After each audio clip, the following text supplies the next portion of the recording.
there's so much evidence that I think law enforcement is just missing or don't know about or don't have the creativity to think about. And believe it or not, that is a factor.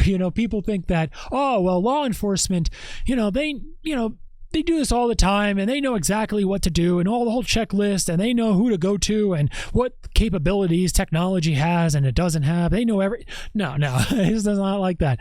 Especially with a small town, that they don't necessarily know everything, such as cell tower pings, such as Wi-Fi pings. So if you're carrying your cell phone or smartwatch or any other type of wireless connectivity, you're pinging along the way. You're constantly giving a digital signature of where you are every step that you go when you're carrying anything with that type of signal. So if this unsub happened to have a cell phone on him or smartwatch or anything technological like that, they would be able to see different pings around where the house is. Keep in mind, this is a small town, small campus. This is not that big of a place where you can see, okay, that cell phone belongs to this person, that cell phone belongs to that person. Oh, there's a cell phone that pinged in this area that can't be accounted for. Who is that person? Who is that cell phone registered to?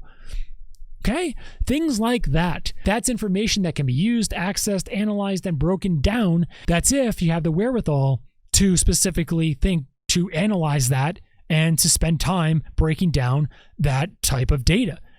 Also, it requires technical expertise. Again, local law enforcement doesn't have that, I'm pretty sure. That's where the FBI should be able to step in and take over that type of analysis at least. And then there's Ethan and Xana's 5-hour gap that's unaccounted for still.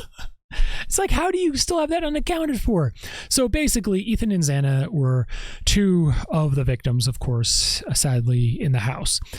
And that night, they went out to a fraternity party at Sigma Chi. And Ethan is a member of Sigma Chi. Okay. But I think as it turns out, they were only there until 9 or so, and they're not sure where they ended up after that. So it's like, wait a second. That's so pivotal. That's so important. Maybe they ran into somebody. Maybe they were held up. There's still some critical key areas of this whole investigation that's not resolved.